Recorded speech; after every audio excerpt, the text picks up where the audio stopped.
Start with you, Hansle. So what happened yesterday in Lausanne? I was running too quickly to the barriers. I don't know if the wind had anything to do with that, but I felt like I got a little faster. I wasn't able to correct it quickly enough, and the entire race broke down. But I definitely hope to correct that for tomorrow. So you mean if you were too quickly, it means you're fast at the moment? You can be fast tomorrow? I feel that way. I feel like I'm faster. But as you know, with 110 hurdles, you have to control your running to the barriers if you want to have a clean race. So you have been one of the big story of the Olympics with the taxi story and the gold medal. So after a few weeks, what do you feel about all this journey during the Olympics? You know, funny enough, we almost had a similar thing in Lausanne yesterday. The bus broke down on the hill, and it stopped for maybe like 10 minutes. The guy was trying to start the bus, it wouldn't start. We had to jump off, and it wasn't for my friend there who called an Uber, and we got to the track. It was a chaotic evening. So never take a bus again. Maybe it's... No, I have to be aware of the bus now. So how was it back in Jamaica when you returned from Tokyo with the gold medal? How was the welcome? It was a great environment. Everyone was very happy to see me. They were very proud, and it was a lot of celebration. So I had to hurry up and come back to Europe, to settle in and get ready for my training. Otherwise, it would have been celebrations all around. So Pascal, what do you expect for tomorrow after a nice race yesterday, or it's a special meeting for you? So what do you expect? A special meeting because it's home. Yesterday I was expected to run a little bit slower in my mind, but finally my legs answer well, and I ran a little bit fast. It was windy, but still. And so tomorrow it's home. I have the power of Paris, maybe. And yeah, I hope to run faster than yesterday. So you have been on this meeting a few times, many times. So is it a special event for you? Special events? No, it's still 110 meters and 10 hurdles. But I never won here. I ran, but you beat me 6-7 years ago in 2014. Yes, your personal best. Yes. Well, it was that here. Was Not in this stadium, but it was in Paris. But I never won. I get second 2 times. I hope to beat you tomorrow. But yeah, I really hope to win 1 time in Paris in Diamond League. So the questions? Who start? Yes. Yeah. Thank you. Mike Rowbottom here for World Athletics. A question for Hansle. It was a beautiful story that you had on the day after your final, and a lot of people wrote about it in those days, and the volunteer and you finding her. Did it surprise you how popular that was? Because it just seemed to touch a lot of people. Did you realize, you obviously thought it would be of interest, but did you realize how much of an interest it would be to people?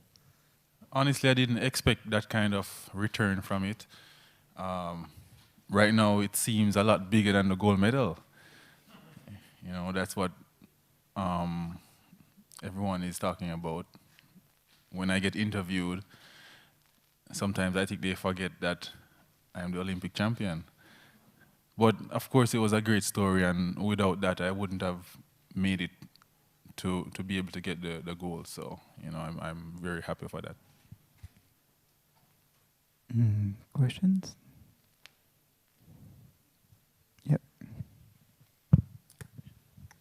Hansle, just wondering, you talked about the reception you got when you went back home to Jamaica. Are we allowed to know what you got from Omar and Usain, maybe? Did they get in touch? And if so, what did they have to say? Just that I deserved the win, and it's been a long time coming.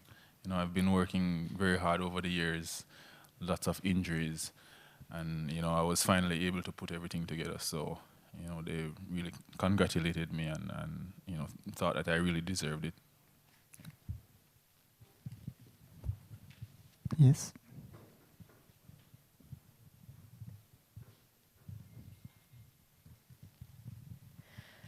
Une question pour Pascal.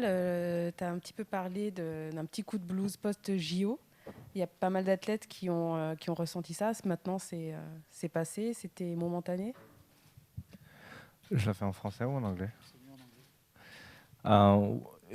This question is talking about tiredness just after... Quoi, tu préfères en français? Mais tu comprends en anglais, non? About tiredness just after Olympics.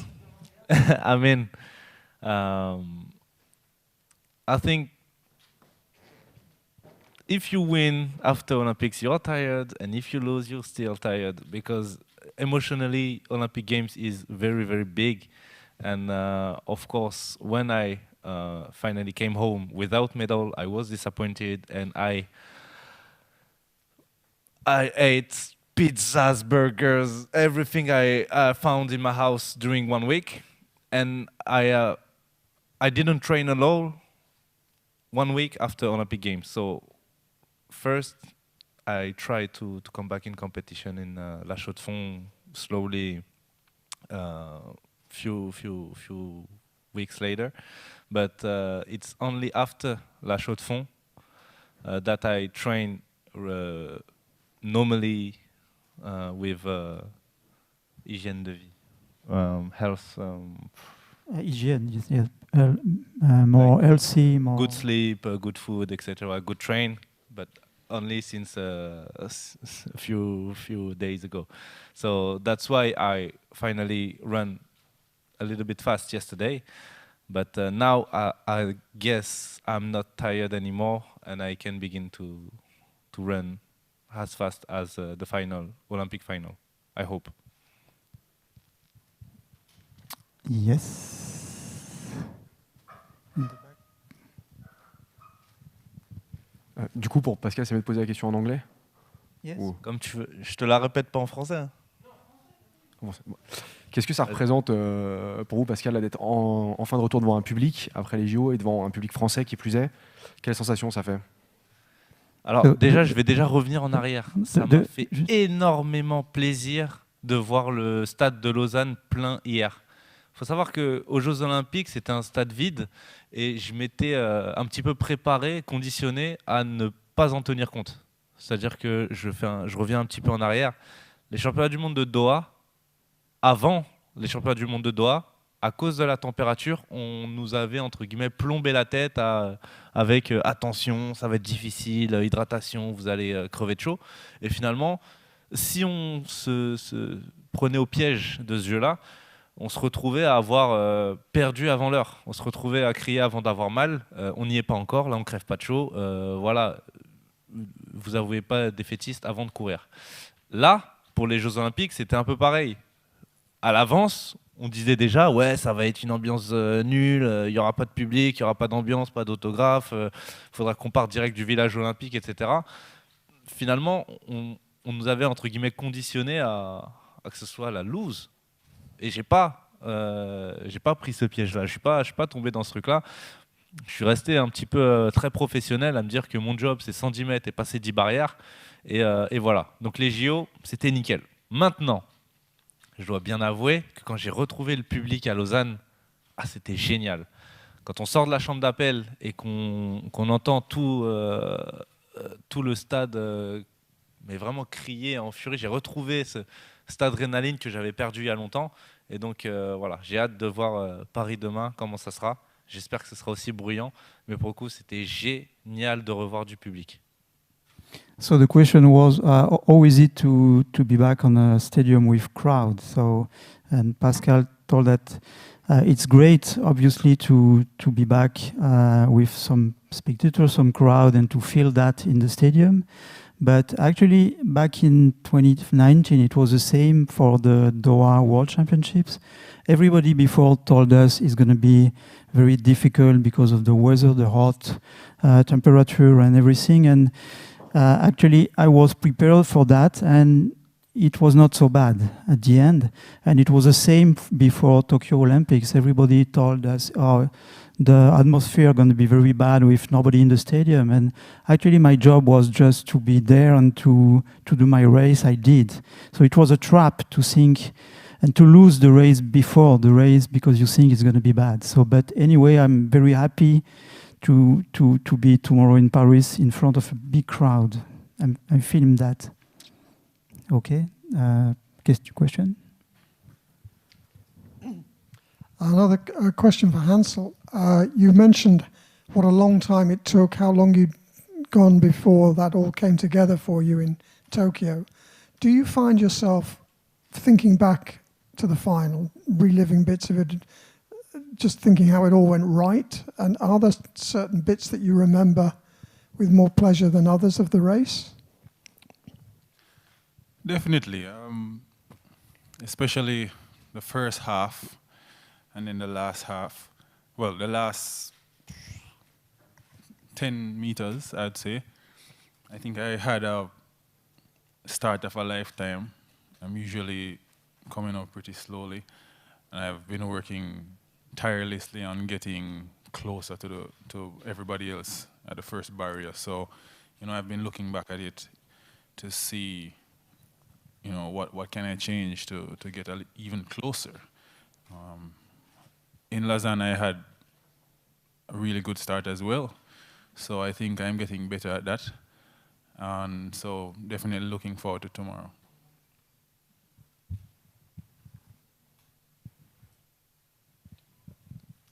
Bonjour, une question pour Pascal. Les haies françaises se portent très bien. Je pense à la chaux de fond avec Kouamate qui t'a battu, le record du monde de Sacha Zoya.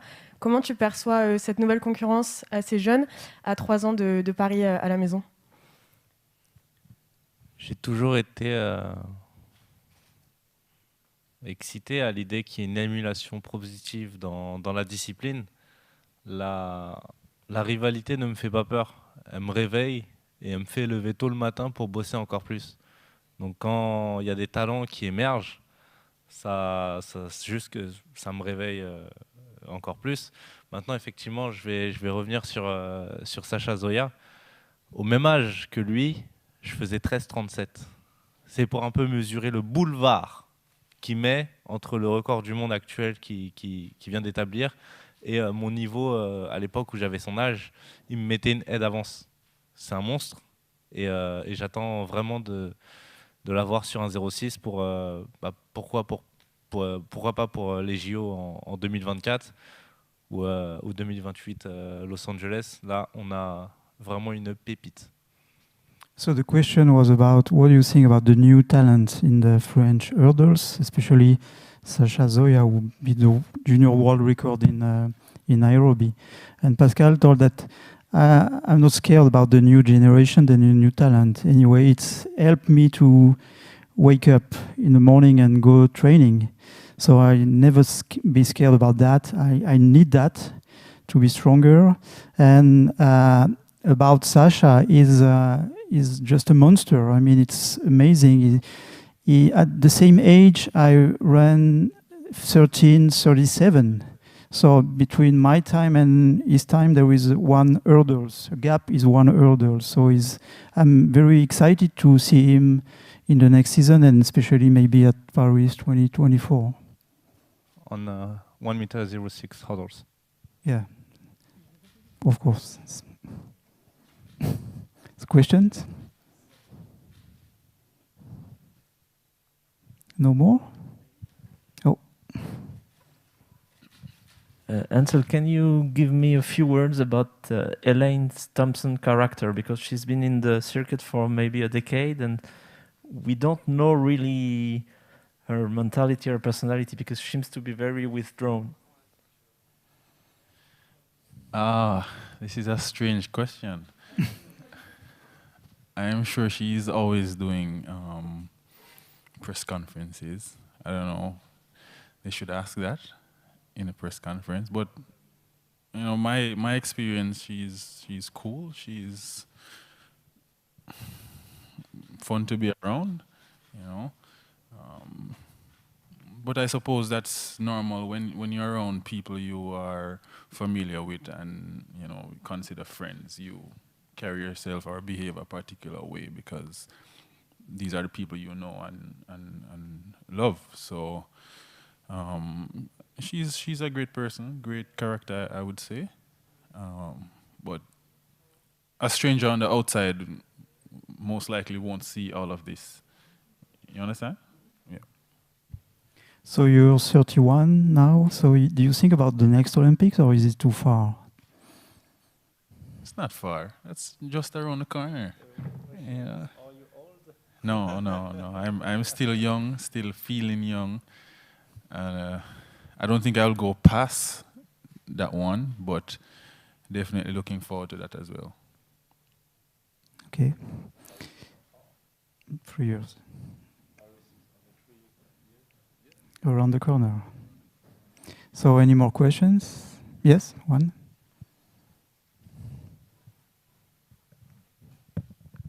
So Pascal, continuing from that, are you old? No, more seriously, how much is the fact that the next Olympic Games is here in Paris, how much is that a motivation for you?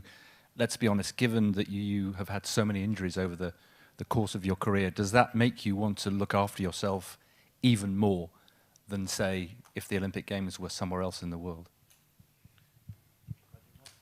Je répète en français ou ça? Est-ce que... Ouais. Tu peux répéter? Oui, non, mais je peux la faire en français si tu veux. Donc, vu que tu as subi tellement de blessures au cours de ta carrière, tu approches la trentaine cette année. Jusqu'à dans quelle mesure le fait que les JO soient à Paris en 2024, est-ce que c'est une motivation en plus de rester sain et sauf et performant? Ouais, alors effectivement,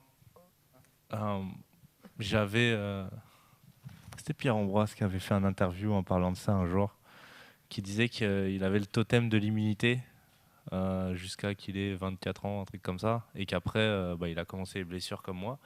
Et donc ouais, j'ai vécu exactement la même chose, c'est-à-dire qu'avant, tu t'entraînes comme un dingue, il y a tout qui passe, et un jour, tu bascules dans des entraînements où tu fais une séance et tu sais pas pourquoi, tu chopes une contracture, tu sais pas pourquoi, et t'as la jambe qui lâche, c'est comme ça. Mais, donc autant effectivement on adapte, on vieillit, c'est naturel, etc. Autant j'apprends énormément de mes erreurs pour en éviter d'autres. Donc aujourd'hui, j'estime, en tout cas cette année, avoir énormément appris pour pouvoir aborder les années suivantes. Maintenant, pour ce qui s'agit de l'ambition, c'est une certitude. Les Jeux Olympiques à Paris, vous pouvez être sûr que je vais être motivé comme jamais à les faire, et même encore plus que Tokyo et Rio. Vous savez, j'ai eu du coup une déception sur le moment quand je passe la ligne d'arrivée à Tokyo et que je rapporte pas de médaille. Mais avec du recul, franchement, c'est pas mal ce que j'ai fait. Mais par contre, ça m'a encore rendu très avec un gros appétit pour attaquer les JO de Paris, parce que jusqu'à présent, j'ai des médailles dans absolument tous les championnats, sauf les Jeux Olympiques. So Pascal said that actually before, quel âge que tu as commencé à avoir des blessures? Les Jeux Olympiques de Rio. Hein. So before Rio 2016 Olympics, he was able to make any training session, even strong training session, with no problem, no injury. And one day, it started to be, different, not the same. And it's one day it's a leg, one day it's something else, and you start to feel injured anytime. But but he said that even this season he learned a lot. He learned from his mistake and he learned how to avoid new mistake. And about the motivation, he said that, of course, being able to participate at the Olympics in Paris is an extra motivation for him. But when you think about the Tokyo Olympics, on the moment he was disappointed. But after when you think about it, he said it was good. It was a good result. And it gives him an extra motivation to be stronger and stronger in Paris. And he said, okay, yeah, just last thing. He said that he won medal on any events, any competition, except at the Olympics. Question? Oui, une petite question, Pascal, sur les blessures qui t'ont bien pourri le début de saison. T'en es où maintenant? Je refais un comeback du coup. Aujourd'hui, à l'heure où je vous parle, j'ai 2 problèmes majeurs qui m'embêtent depuis très longtemps. Le premier, c'est celui qui a commencé au meeting de Karlsruhe cet hiver. En fait, c'est une blessure que j'ai sous-estimée. C'est-à-dire que je me présente dans un meeting où je me suis éclaté l'ischio droit, l'attache haute sous la fesse en fait. Et sur le moment, je pense que c'est juste une petite déchirure. Et finalement, le tendon était touché et un tendon à guérir, c'est hyper long. Le truc, c'est que la structure du tendon aujourd'hui est saine, mais autour du tendon, il persiste une inflammation qui ne veut pas partir. Et j'insiste sur le ne veut pas partir, j'ai tout fait dedans. Je lui ai tout mis dans la gueule, il n'y a rien qui a marché, il y a rien qui... Il faut du repos. Et du repos, on ne peut pas se permettre d'en prendre quand on a les Jeux Olympiques de Tokyo. Donc en fait, au bout d'un moment, j'ai dit, tu prends ton courage à 2 mains, tu serres les dents et tu cours avec. Donc ça, c'était je cours encore avec aujourd'hui, ça tient le coup, je souffre, mais c'est comme ça. Et ça s'est atténué après les Jeux parce que j'ai pris une semaine de récup, mais pendant et avant les Jeux, c'était horrible. T'as l'impression que la jambe va exploser. Le deuxième problème, alors là, c'est une erreur de débutant, encore une fois, j'apprends. C'est que à un moment, c'était après le meeting de Florence, où j'essaye de faire ma première compétition, où j'abandonne, parce que l'ischio faisait trop mal. Et en réaction psychologique, on va dire ça comme ça, quand je vais mal, quand psychologiquement ça va pas, je vais chercher quelque chose pour overbooker my mind, tu vois. Et donc en gros, je suis allé en muscu tous les jours, à me mitrailler, à faire beaucoup d'abdos, et je me suis littéralement offert une belle pubalgie, tout seul, après le meeting de Florence. Donc aujourd'hui, j'ai une pubalgie plus un ischio droit en vrac, et je cours avec comme ça. Okay, so the question was about what's the situation with his injuries at the moment, and he said he has 2 major problems. One is on the ischio. It's an inflammation which doesn't want to leave, and even if he treat the injury, it's still there. Because the only way to treat the problem would be to rest and to take a long rest, but it couldn't because of the Tokyo Olympics. So it was better after the Tokyo Olympics because he took 1 week off, and because of that he could rest his injury. And the second one is a pubalgie, which started at the meeting of Florence this year. And after that, because he was injured, he started to make some extra training on weightlifting and on some weight, too much, because he wanted to compensate the injury, and actually it was not the good choice.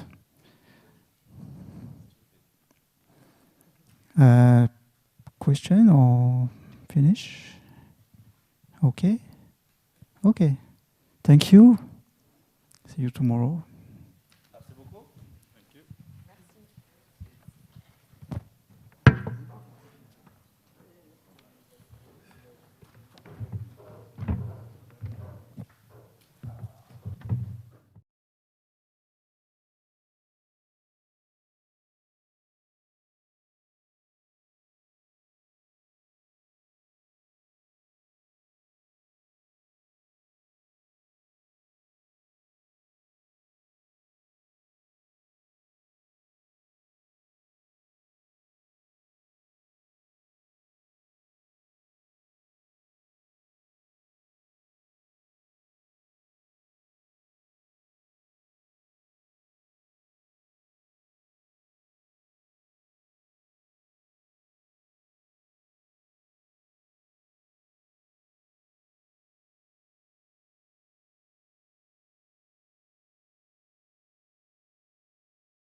For Mondo. So what happened yesterday? It was difficult competition, but what do you think about your result and what happened? Yeah, I did it. I did a lot of things wrong. I made a lot of tactical errors, and you know, just jumping on the wrong poles at the wrong heights, doing the wrong things at each height, and kind of thinking about the wrong things. But yeah, I mean, that's kind of what happens when, you know, sometimes you don't realize how important it is to have your coach on hand, to have my mom, my dad there, and you know, I didn't have that, and I made some poor choices. Yeah. So how you feel when you don't win? I feel.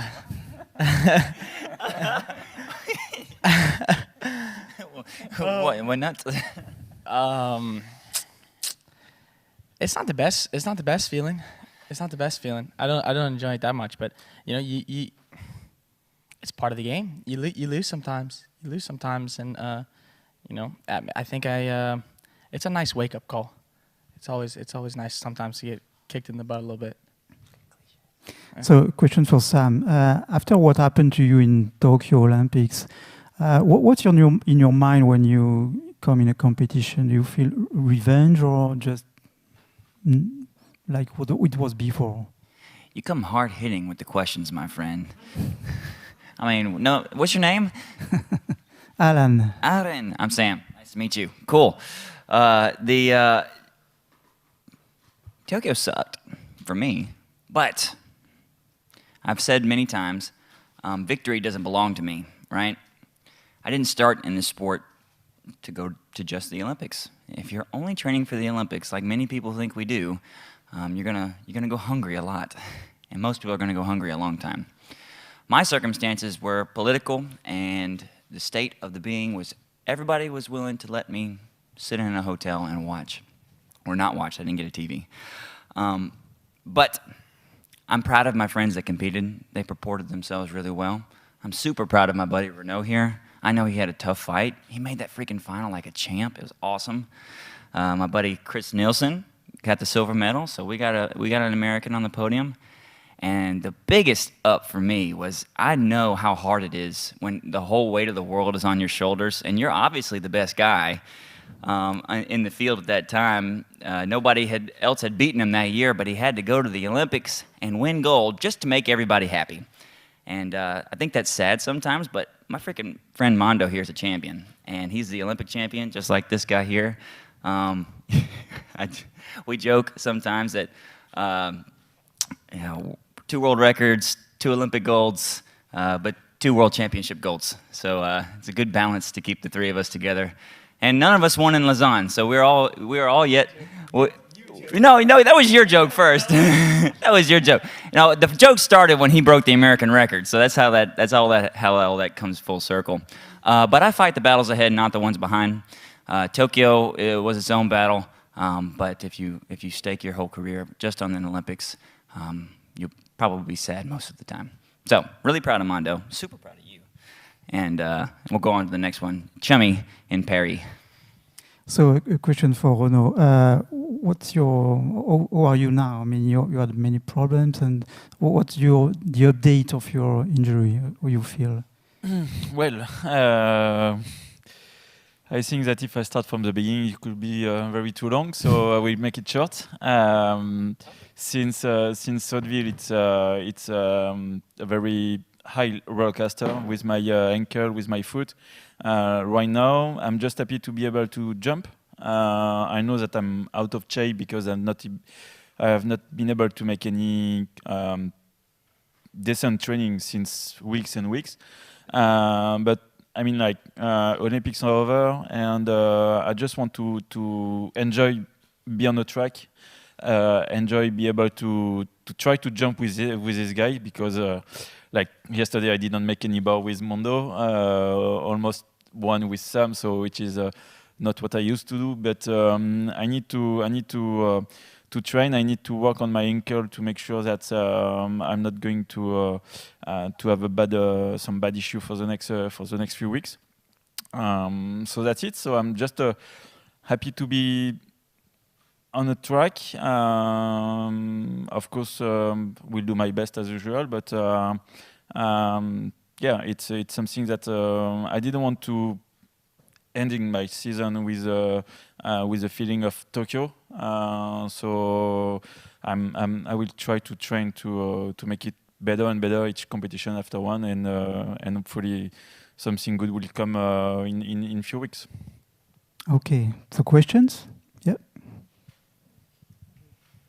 Hi, Mike Rowbottom here for World Athletics. Question for Renaud.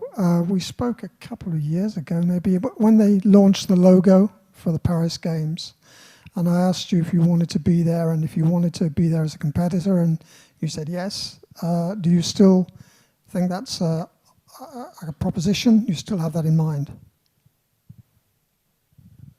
Do I still? Can you repeat? Yeah, sure. Me too. Of course. No reason. So, questions? Yeah. Hi, question to Mondo. You said your parents were not in the stand yesterday in Lausanne? No. Okay.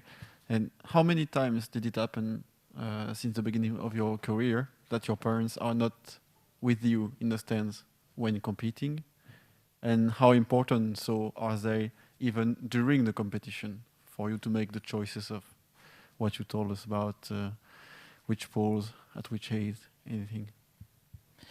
Yeah, I mean, it happens a little bit now. I mean, unfortunately, because my parents are based in Louisiana, and especially my father, because he's kind of the on-hands guy. That he's the technical guy that is going to be that I need for the meets, especially for those specific numbers. But no, it's happened, and I've had some good competitions without them there. So I know that I can go out there and do it. But you know, sometimes in the heat of the competition, especially when you got guys like Sam and Chris out there jumping good, you know, you lose your brain for a little bit and you can't really think properly, and you know, it starts getting intense. But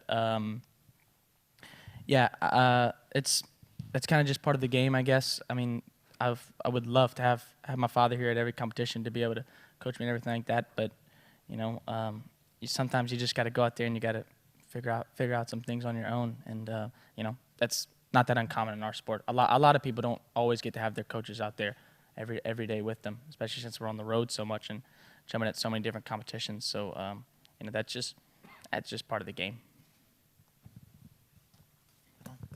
I will ask my question in French to give the opportunity to my friend Alain to translate. Question to Mondo first. Mince, je la pose en anglais. Question à Mondo. De quelle manière il est facile de se relancer pour les meetings de... You will translate. Pour les meetings de fin de saison quand on a été champion olympique. So the question, how easy is it to be back in shape again and mentally ready for the meeting at the end of the season after being Olympic champion? I mean, yeah, when you have a competition like the Olympic Games that you build up to the entire year, you definitely you come crashing down a little bit, especially from how high of a high you come from. And you know, yeah, the past 2 weeks I probably didn't do as much training as I had been the entire year. And I think it's more of a mental thing because you just, you know, a little bit of that.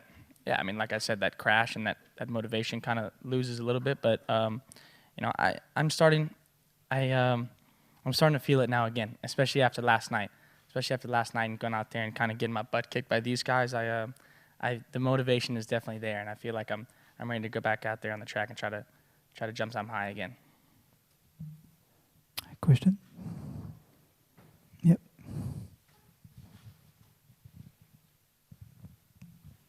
Question for Sam.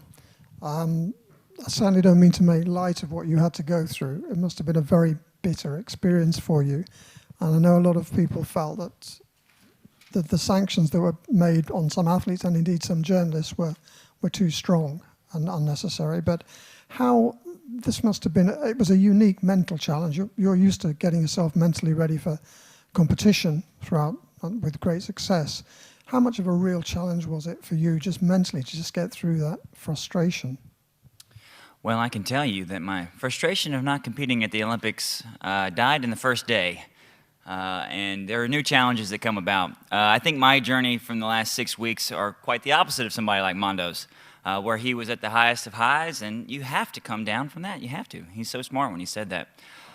Well, it's not like I wasn't on my peak. I really programmed this year to have an amazing edge, and I stepped off for Tokyo with all the best in heart. I was accepted into the village and then ousted, exiled right after that. And without putting a dour mood and telling you the conditions of otherwise a slap in the face stay in Japan, I will tell you that I have nowhere to go but up. I was pressed all the way to the very bottom, Insult to injury, they say. You're sick? Sorry, stay in this holding cell. We're not going to give you a doctor or access. Just muddle through, kid. And I don't want that to be the air that anybody goes through in Paris. So I'm putting pressure on you right now, Paris organizers, if you're hearing me.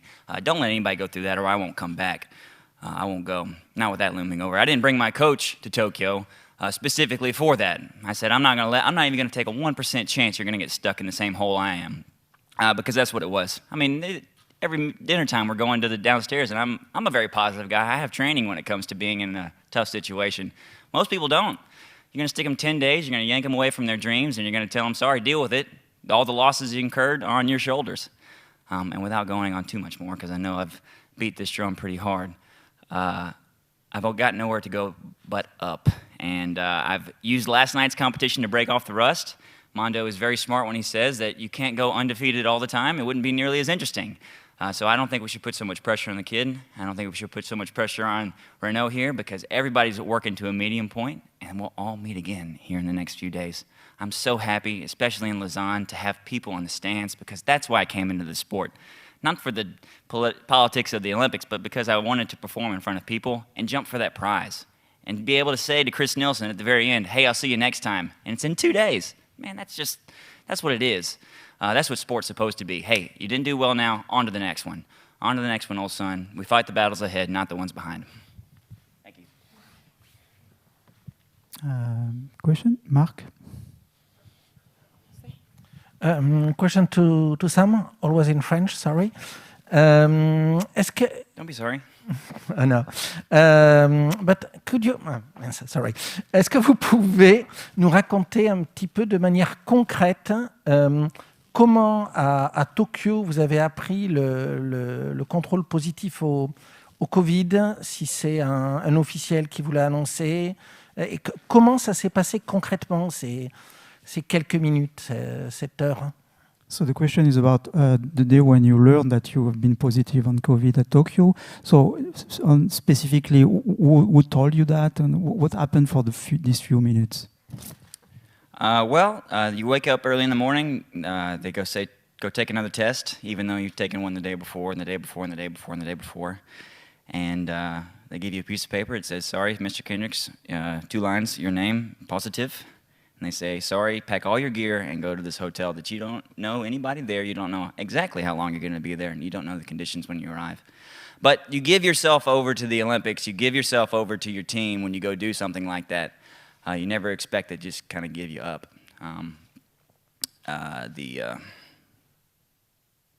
I've competed for Team USA 12 different times, and they didn't really have very good imagination. They didn't really think about the optics. They said, just don't look at him while he's there. They don't ask you for a quote. They put out articles that say you're in the hospital. No, I'm perfectly healthy and ready to jump, just sitting in a prison cell. But without being dramatic, I will tell you that you don't have a choice. I posted a statement that says I have no recourse, and that's really just kind of sad. I've got no options. But I've got options here. Nobody else is going to stick me in a cell. I would never do that to anybody. Question? Yeah, on the back. Une question pour Renaud. Après toutes les souffrances que vous avez eues pour les JO, qu'est-ce que ça fait d'être de retour à Paris et qu'est-ce que ça a fait déjà hier de retrouver le public et puis là de retrouver le public français aussi à partir de demain? So the question is how you feel to be back in Paris and even yesterday to be back in front of a crowd? See, a good positive question. Thank you very much. clairement, c'est vraiment plaisant. On a presque tendance à oublier à quel point le public est, je dirais, important dans la façon d'apprécier la compétition. À Tokyo, c'est évident que on y fait abstraction. Enfin, on n'avait pas le choix, mais en tout cas, l'enjeu est tellement important que voilà, on est quand même énormément concentré sur la compétition. Là, je sais qu'hier, j'ai pris énormément de plaisir, même si le côté sportif pour ma part était très compliqué, mais au moins ça permet de savoir pourquoi on est là. On sait qu'on a la chance de faire du sport au plus haut niveau, d'avoir des gens qui viennent pour nous soutenir, nous encourager. Et Lausanne fait partie pour moi un des meilleurs meetings au monde sur beaucoup de points, et l'un des points forts, c'est vraiment leur ambiance. Et c'est aussi plaisant forcément 2 jours après d'arriver à Paris en sachant que voilà, dans mon cas c'est la maison avec on espère énormément de personnes qui seront là pour nous soutenir. Et voilà, on sait que quand tout va bien, le public on en profite. Mais quand il y a des petits pépins, qu'on n'est pas au mieux de sa forme ou quoi, on sait que le public peut être vraiment une source de motivation supplémentaire, une force supplémentaire. Donc on a eu des très très belles ambiances ces dernières années à Charletti. Et là, je pense qu'en tout cas pour nous à la Perche, on a un très beau plateau. Donc on peut espérer avoir une belle ambiance à la fois sur la piste et aussi dans les tribunes. Et c'est pour ça qu'on prend du plaisir à venir chaque année, quoi. So you say that, of course, it's great to be back in Paris and to be back in front of a crowd. Sounds like a good answer to me. Even in Lausanne, Lausanne is one of the main, for him, one of the main meeting in the world. And when you are in good shape, you enjoy the presence of the crowd, and even if you don't, the public give you some extra motivation and some strength. And in Tokyo, it was different because it was the Olympics and it was more focused about the competition, so it was not such a big problem. But it's obviously a great pleasure to be back in a packed stadium. Question? Yes. Oh. Hi, question for Mondo. You've done it now, Mondo. You've won the Olympic title. That things off your back. You spoke afterwards about the relief, but it must be a huge sense of relief. That, what else do people want you to do? You got the world record. You got the Olympic title. Do you feel like you can breathe again now a bit now? Does it feel better? Yeah, yeah. Breathe again is an understatement, but yeah. I mean, it's nice to have it done with. Honestly, it's nice to have it done with, and now I can kind of just sit back, relax, and compete, and try to do something nice. But yeah, I don't know. I mean, the Olympics it's such a big deal, and you've been working towards it for such a long time. For me, maybe since I was 3 years old, I always felt like I can get to that point, and to be able to go there and be able to do it, especially with the situation the way it was, kind of almost felt like at a time that it was more like checking off a box rather than being able to enjoy it as much as I wish I would have liked to, maybe. But I'm glad that I did it. I could just say that. I'm really glad that I got it accomplished.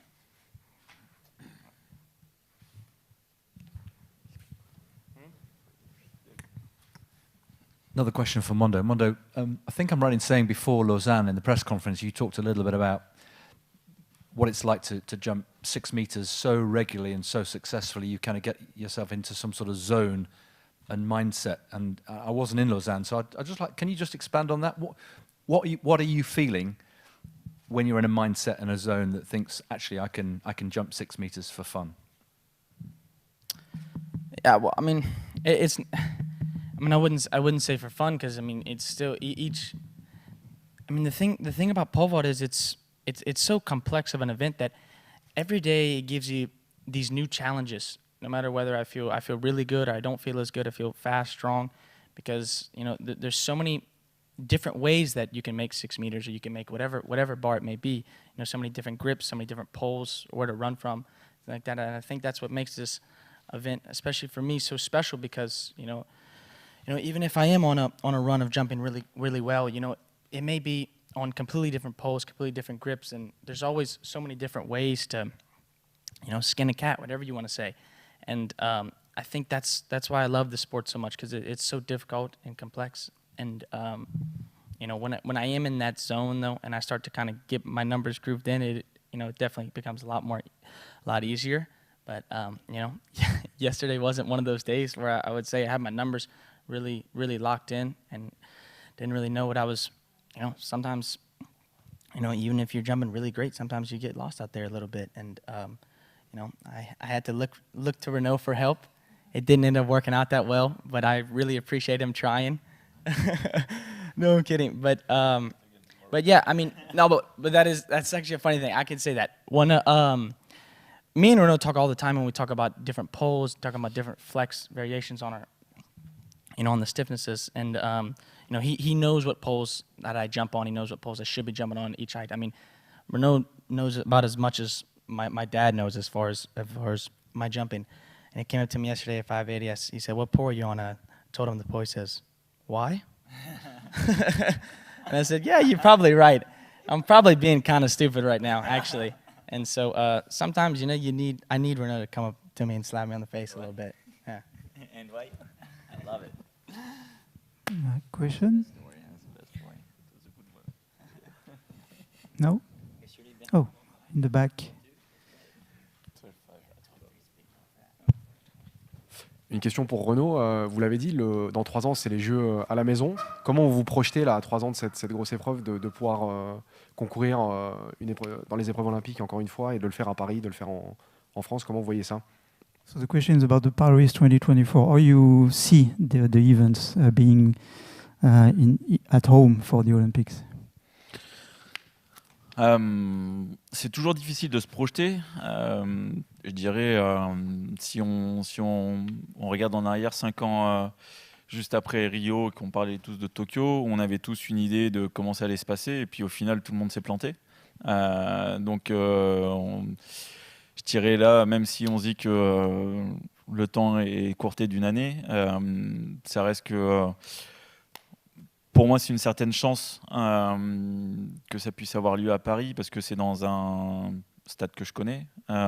C'est forcément l'engouement national qu'il peut y avoir derrière une équipe à la maison est quand même quelque chose d'assez incroyable pour l'avoir, je dirais, vécu de l'extérieur. Et notamment quand je vois comment le public anglais était en 2012 derrière ces athlètes, c'était quelque chose de vraiment incroyable. Et je me dis que pour moi, c'est un challenge qui est quand même assez complexe, parce que évidemment les années passent et on le sait tous qu'on ne rajeunit pas. Mais cette année, j'ai eu des hauts très hauts, j'ai eu des bas aussi, et il faut que j'arrive à composer avec ça pour me dire qu'à Paris, l'objectif il est clairement de ne pas être spectateur de la compétition.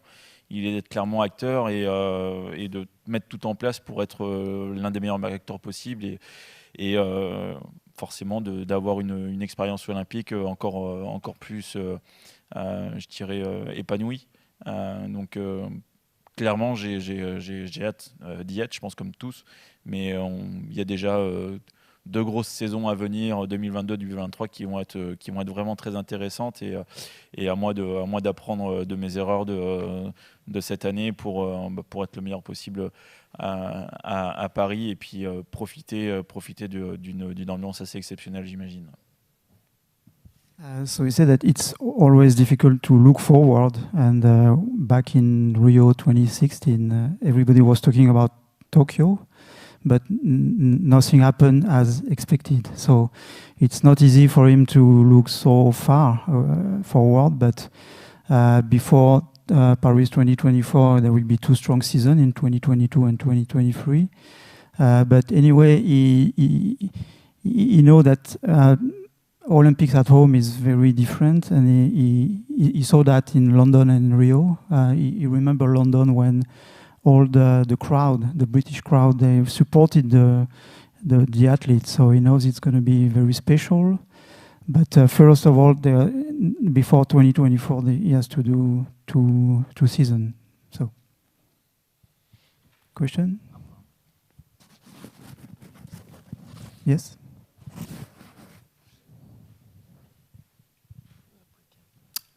Sam, do you, without wanting to insist on Tokyo again, because you've been very upfront with us, but to what extent do you fear that that might have been your best chance of an Olympic gold medal? Well, I don't really care about Olympic golds.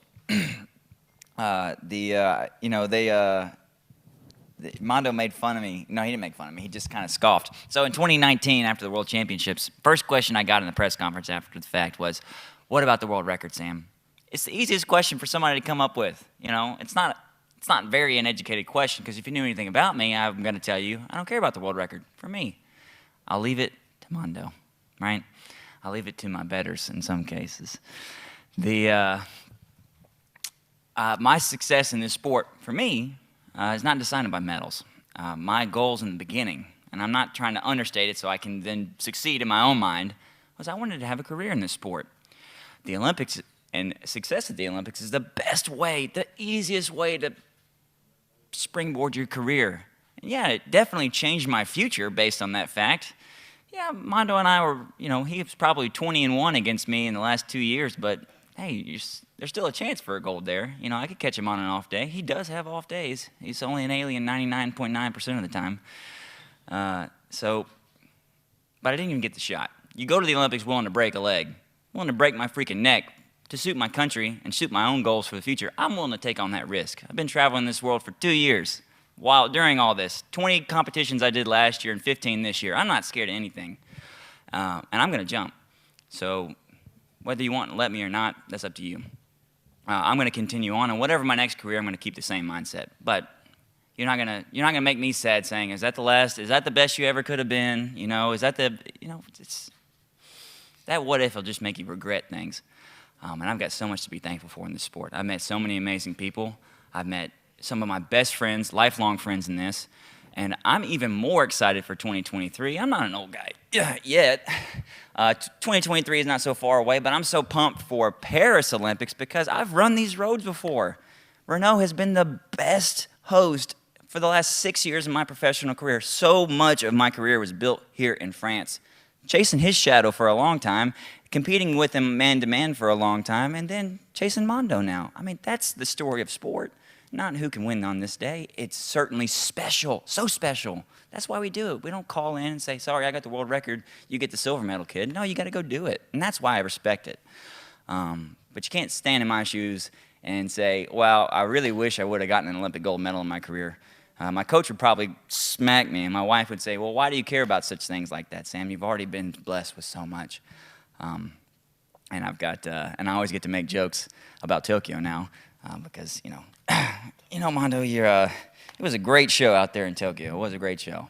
I watched it FaceTiming Jeff over there, which is pretty funny. I was like, all right, there's so much you learn about this sport that I'm probably the greatest pole vault fan out there that didn't get to watch the Olympic final on TV or in person. So I think that's just rather ironic. Okay, I think it's time. Thank you. Thank you.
Everybody ready?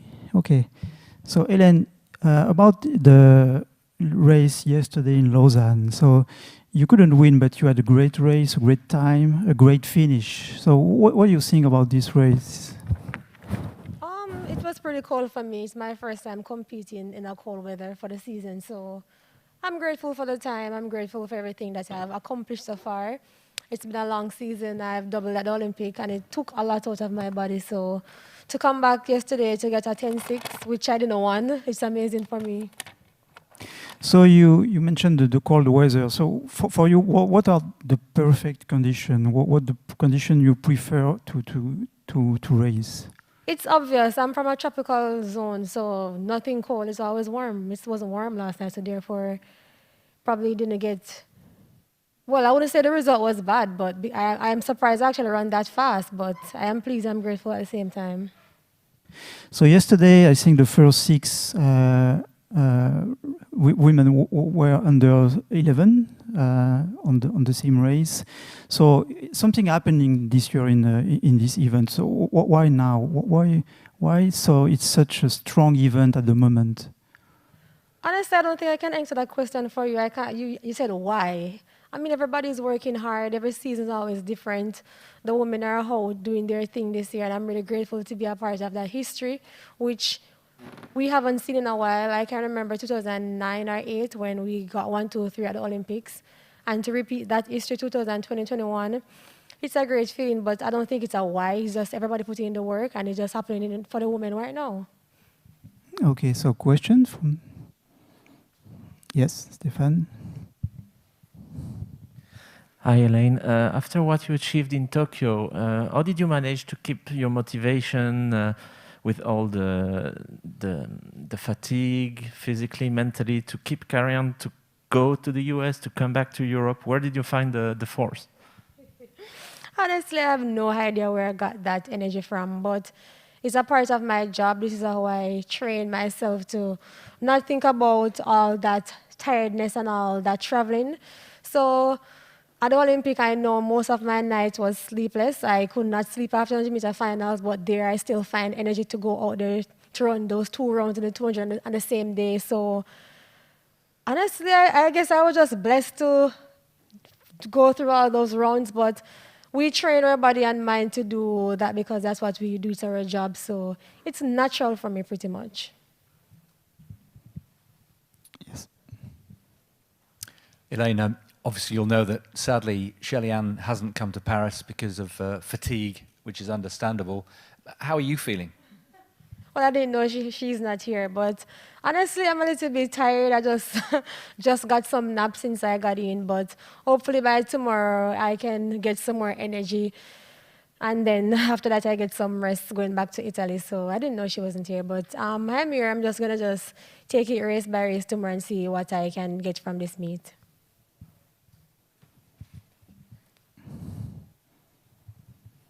Hi, Elaine.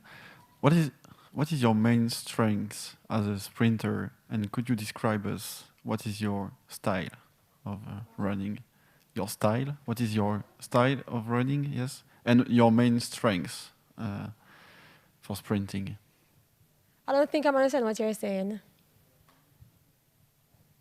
You say my main strength in the 100 or the 200, that's what you're asking? No, your main strength, I mean, in running. Is it first part of the race, last part of the race? Is it your feet, maybe your strength, upper body? My strength is pretty much everything put together. I'm not a great starter, but I try to work on that.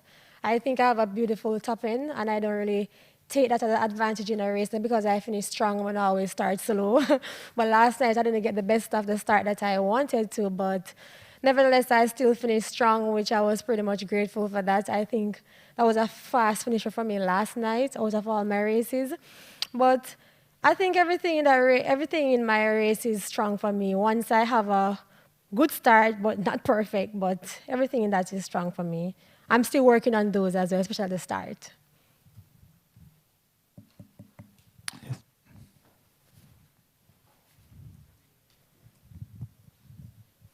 Hi, over here. Just wanted to say that your time last night was an incredible time, and yet it was the fastest ever losing time. the way that you and Shelley-Ann have sort of brought the times down this season has been incredible. How important is it that there's more than one of you at that kind of level of performance? How much do you help each other to get faster and work off each other? I would say yes, pretty much, because I ran 10.54 in Eugene, which I never thought I could do. It was pretty close to that world record, and I know that once I hit that target, another person might say, oh, I can do that too. So once I probably head there, another person might say, okay, I can do that too. She ran 10.63 in Jamaica. She was close to that record also, not far. So I know she's a hardworking woman. She's 34 years old, and that gives me motivation for my next Olympic, which I'm going to be 32, to say, okay, yes, I can do it. And as a 29-year-old athlete running 10.54, I know that motivates her as well. So her age motivates me. So therefore, my next Olympic when I'm 32, I can say, okay, she has done it, so I can do it too.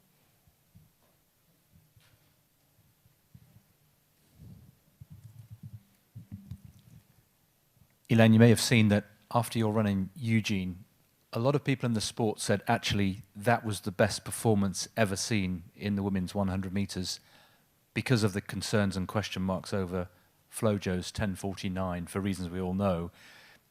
Does that give you some comfort that people are saying that actually you are the world record holder in all but stats, or do you need to go and beat it? Do you need to run 10.48 to prove it? I think I have to run 10.48 to prove that. Anybody can break that record right now. And if I get the chance to, I would definitely do that. But this year, that was not in my target range to break the world record. It was just for me to just stay healthy and to claim my double Olympic title. I did not know that I could reach that close, because I said many years ago, people like you guys asked if we can break that record, and I would say it's not possible. So this year, I guess this year is a wonderful season. It tells us that our level of sprinting is really coming. It's strong this year, so anything is possible. And hopefully, before the season ends, I can do that. If it doesn't happen, it's still in the reach, and I can work pretty much hard. I think next season I can probably put everything together and see how much or how well I can do that. But if I don't get it this season, I'm still happy with everything that I have right now.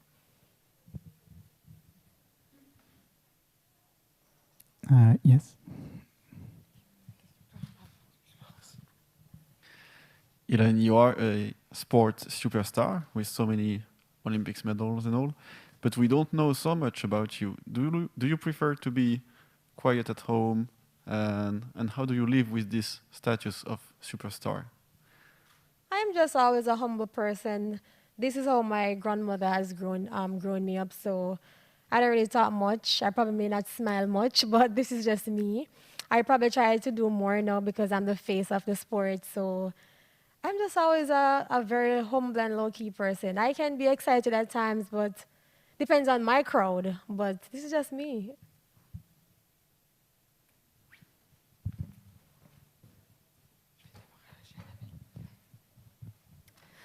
Hello, Elaine. What is the difference between the Elaine of 2016 and the Elaine of today?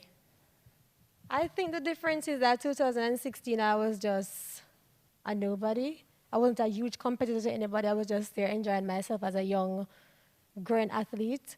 A young girl trying to make her dream, which her dream has come through to make the Olympic team. And this year is a person who is more mature, who have been there before, know what to do, and know how to compete, and know how to earn a medal. So it's two different persons. 2016, I was 24. This year, I was 29 because of the pandemic, the delay. It was not last year, I'll be 28. So I think this year is a more mature Elaine than 2016. 2016 was a young girl just making her dream come through. Elaine, Mondo Duplantis was here a little before and was talking about the relief that he felt in winning an Olympic title because it was expected of him. Did you feel anything like the same when you won your Olympic titles again because of the expectation? Did you feel there was such expectation on you? And did you feel a huge amount of relief as much as anything when you'd finished? I would say yes, because going into the Olympic, I was super nervous, knowing that I didn't know what to expect from the Olympic, because early in the season I was hurt with my injury. I was still struggling with my injury, so going to Olympic, I was super nervous, not knowing what I would expect from the Olympic. And to capture both double at the Olympic, it was like a huge relief for me. I said, okay, yes, I did it. So yeah, it was a huge relief for me. And I was super excited and overwhelmed at the same time. So yeah.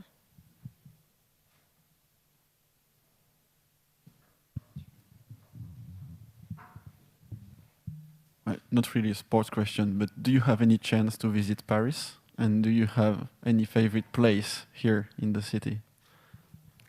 Honestly, no, because most of the time I come here to compete. I don't get a lot to explore around, so I cannot tell which country I love or like yet, but hopefully one day when I retire, I can explore all these amazing countries. But most of the time I just come here to compete, and then the next day I just leave. So I have no favorite yet.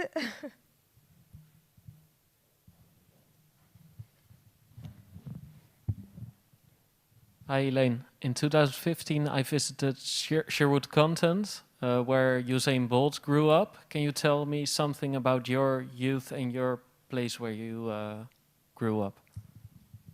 Well, my community was not a popular community. I think I'm the person who makes it on the map because many people didn't know where I grew up. So I think I am the one who put that community on the map. It's like a small community where talented athletes come from, because even Nesta Carter is from my community. So therefore, there was a lot of person who loved track and field, but they were not successful as myself. But it's a small community which is not like a big community like where you got a lot of sports athletes, but small community where you have a lot of sports person, but not many.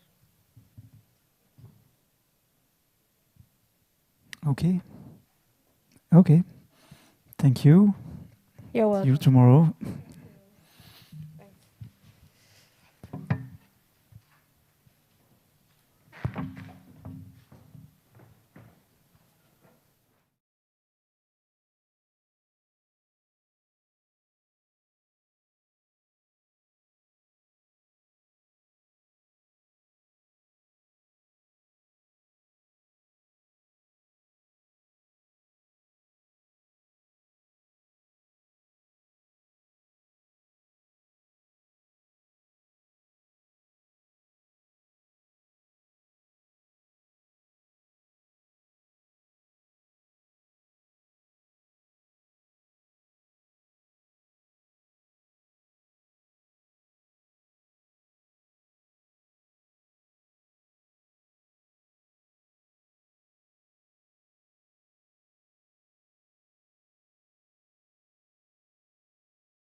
Okay, so next one is Femke Bol.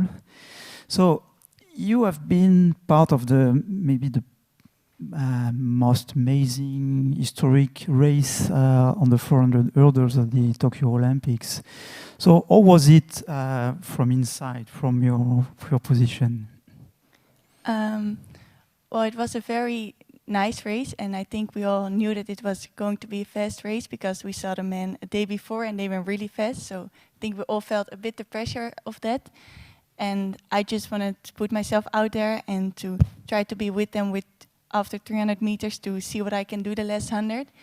And that was succeeded. And then the last part, I was a bit tired, but yeah, it was an amazing race to be part of. And it's crazy how fast the other two ran, and I'm also really happy about my own race there. So yeah, it was really nice to be part of that race. So did you feel it was so fast at the moment? I'm not sure. In a race, I never really feel if it's really fast or not, because you're just so busy in the race, focusing on what you have to do and how to finish fast. But yeah, the moment I came over the finish, I saw the time, and yeah, it's crazy to really think how fast it was. So you run 400 hurdles and 400 flats. So how important is for you the 400 flats? Well, it's also important because I think I need a good 400 flat to have a good 400 hurdles, of course. And we have a relay team with the girls, and now also a mixed and a really good men team who won silver, of course.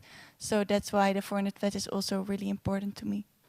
But would you consider maybe one day to do both race on European level, or it's just too much? Yeah, I think that's too much because we also have relay, and yeah, it's a lot if you have to do both, like 3 rounds, it's a lot. So I think I always focus on one, and I just love the hurdles a bit more, so that's why I do them. But indoors I do 400 flat. So tomorrow you're going to run in the same race as Alison Felix. So what do you, how you see her in your, because there is a gap of generation. So what do you feel about Alison Felix? Well, I was really excited when I heard that I could run against her. I mean, she's someone I've always looked up to, and always when I watched track and field, it was Alison Felix who was running there. So yes, I'm really excited that I can run against her now. Really excited.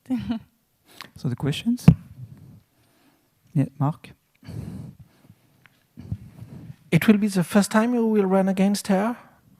Yeah, it's the first time, so that's why I'm so excited. So you met before or never? No, I don't think Oh, ever. never. No, Okay, so it's wow. going to be a first time. Question? Hey, Femke. In Lausanne, you were mentioning that you were mentally tired after the Olympics, of course. Can you tell something about that feeling and in which ways you mentioned it by yourself? Well, I think it's just, I've done a lot of races already this season, already from indoors and now also outdoors, all in preparation for these Olympics. And I knew, of course, I had some more races coming up, and I'm always excited to do them, especially because it's Lea, her last runs. So you're excited for it, but I was also just tired of everything that happened, of course, and it was a lot going on with letting it sink in that I won bronze and the time I ran and all the attention that came to it. So that you go into a race and you know that you're not that sharp that you were in Tokyo, which is normal, but it was a new feeling to handle it, so that was a bit different for me. And how did you handle it? Sorry. Well, I just enjoyed the moment a lot. I think yesterday night it was mostly about enjoying it all because, yeah, it's also, again, but it's Lea, her last races, and it was in Switzerland, so there was a full stadium, so it was just about enjoying it as much as I could and then run fast. Femke, we know that you were formerly a 400 flat runner before you switched to the hurdles. When you go back and run 400 flat, do you feel that the progress you've made as a hurdler, has that helped you become a better runner on the 400 flat? Yeah, I think for sure, especially because I learned during the 400 hurdles that I can go deeper in lactic than I thought before, so that helps a lot. And yeah, it's always a bit hard when you go from hurdling to flat because it's just different. You don't have the rhythm, you have to look, what is the right pace, but yeah, you can really see that I can do it more easily. I have the feeling the first 200 meter and just keep on going the last one. So yeah, I think since I started to do hurdling, my 400 flat also got better because of the combination.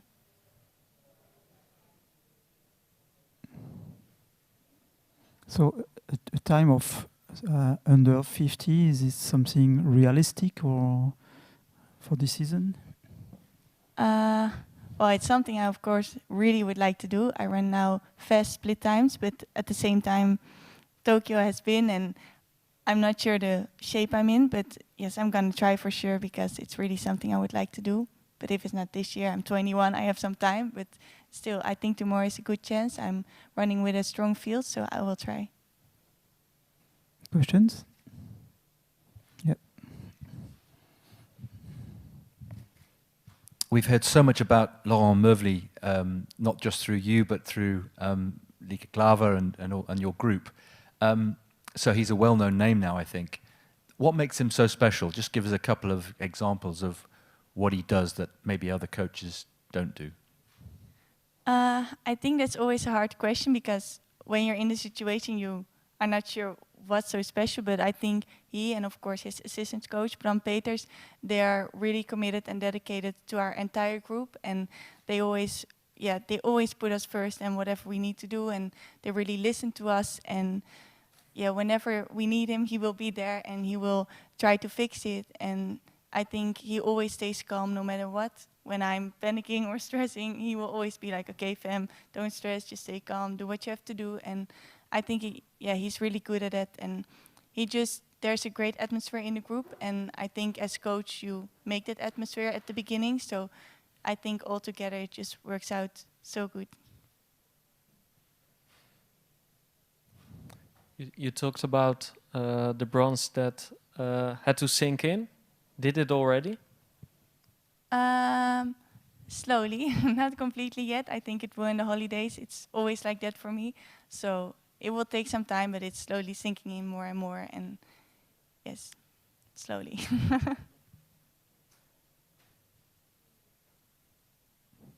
Okay. Thank you. See you tomorrow.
Okay, so we're ready to start with Maria. So, Maria, you jumped yesterday evening and you won again. So, you feel rest enough and in good shape enough to jump higher again and maybe higher than in Lausanne? I mean, what's your shape and what's your how you feel?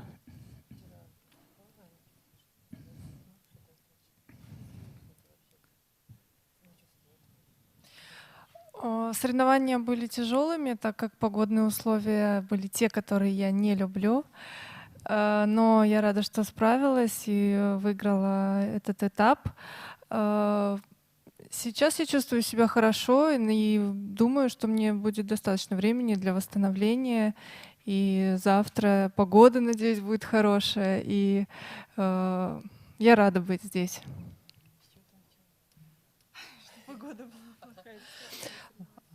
Yesterday were not easy weather. I don't like this weather, but I won and I'm happy. And I feel good. I got rest. I hope tomorrow the weather will be much better and nice. And I'm ready to compete again. I got rest. So you jump, I think, only 10 competitions so far this year, so which is not a lot. So do you feel like you are at the end of the season or you feel ready for many more competition?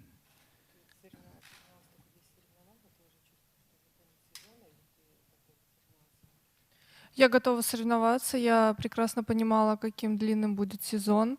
Силы эмоций есть. Я с удовольствием участвую, буду участвовать в турнирах. Так что настрой прекрасный.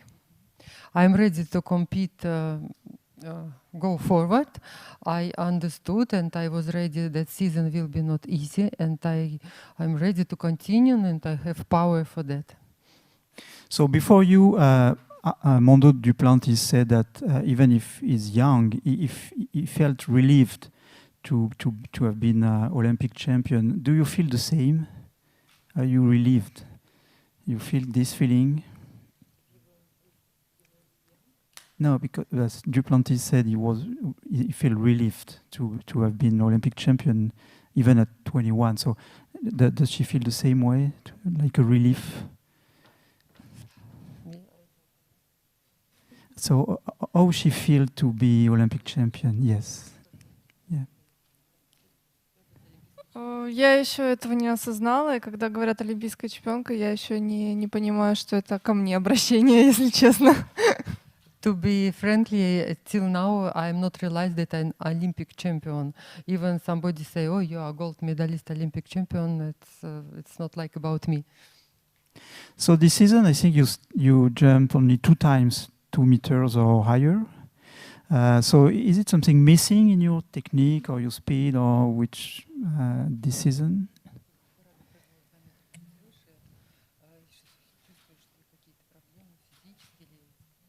В конце мая я травмировалась, сейчас все хорошо, я полностью восстановилась и рада этому. И сейчас я тоже себя чувствую хорошо, но травма, конечно же, повлияла на весь сезон, но мы справились с этим. End of May, I was injured, and of course I can't training like I did it usual. But now everything in the past, and I'm the same like before the injury. That's why. Okay, so questions? Yes, Mike.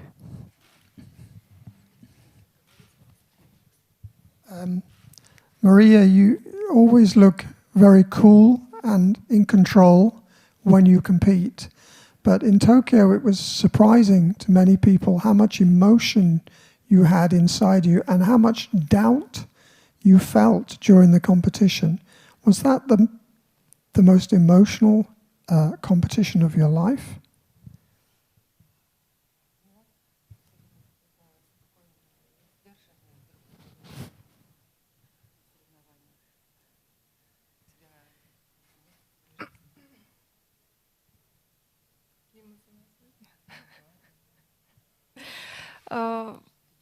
Олимпиада — это очень особенное соревнование, поэтому эмоции были такими. Путь был очень сложный к этой Олимпиаде, связанный с нейтральным статусом, связан с травмой. Поэтому в момент осознания, что я стала олимпийской чемпионкой, все это вышло наружу, и это неконтролируемо. Это то, что было у меня на душе, и я благодарна этим эмоциям. The season was very hard. It depends of that with Anna status. It was not easy to get, and then I was injured, and when I became Olympic champion, all this emotional, of course, came outside, and I can't control it. It what I keep inside, it came out. That. Yes. Okay. Maria, just give us an idea of the reception you received when you went back home after Tokyo as the Olympic champion. Friends, family, and general public. How did they greet you? And you've been very honest about the Russian Federation. Did that affect the way you were received when you got back? Was it universal? Was it universal warmth and congratulations from everybody?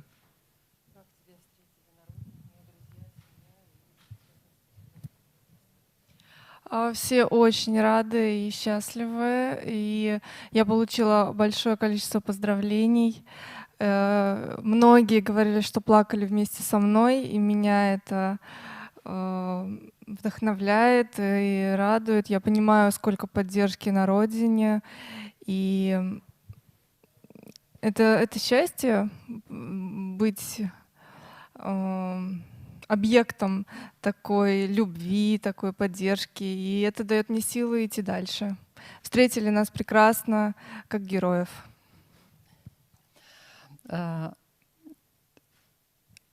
In Moscow, when I come back with coach, everybody we were met as heroes, and everybody were happy. And so many people told me how they were crying together with me in front of TV. And after end of the season, I will go to my town city, and they also we are waiting that they will welcome. And it's so I'm so happy and happiness to feel that so many people love you and share with you your victory. Questions? So we are in Paris, home of the next Olympics. So is it already in your mind, the Paris 24?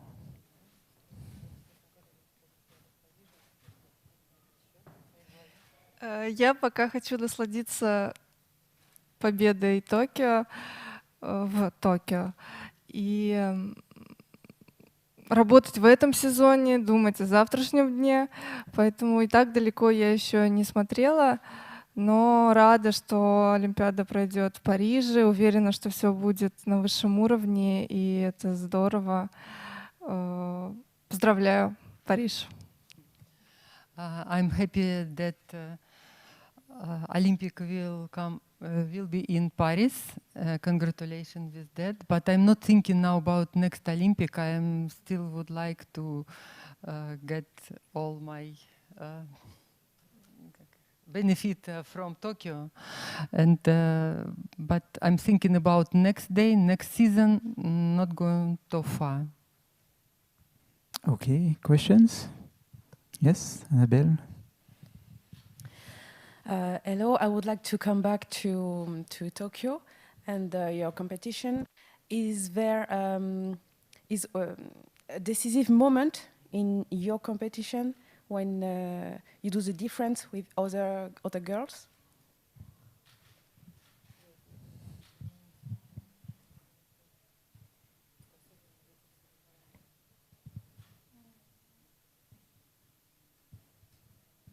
Все было особенным.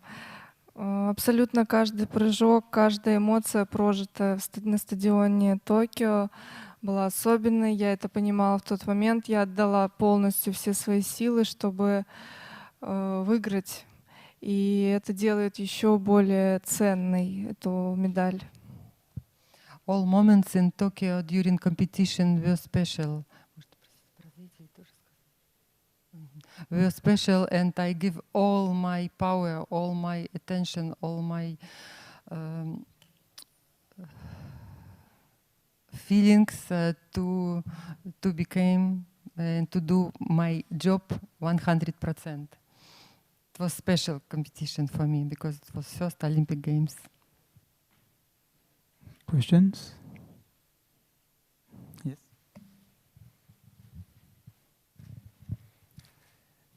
Many people are used to seeing you, Maria, performing completely focused in the zone without any emotion seemingly at all when you're doing your job, doing it very well. I wonder whether the absence of spectators, does that affect you at all? Do you notice, like in Tokyo, when there is nobody there? And how much do you notice when there are people there? How much does noise or lack of noise make a difference? Разница, конечно, есть, но я скажу честно, что я ощущала поддержку, то есть все люди были, нас поддерживали, за нас болели, и дикторы очень старались, включали также шум, да, который мог бы быть, если бы, да, был полный стадион. Поэтому все очень старались, организаторы делали все, чтобы мы чувствовали себя как на обычных, да, соревнованиях, когда мы привыкли к полному залу. И мне кажется, у них это получилось, потому что мне хватало той энергии, которая была на стадионе, и я благодарна, в принципе, что Олимпиада случилась, что она состоялась. Много, да, говорю? Yes, of course, it's different when it's spectators at the stadium and when it was empty tribunes, but I felt support from dictors, from the people, from the team who tried to do artificially like this noisy, and they were clapping, and I was concentrated on my jumps, on my job, but at the final, I am happy that this Olympic is happening at the end. Questions? No? Okay.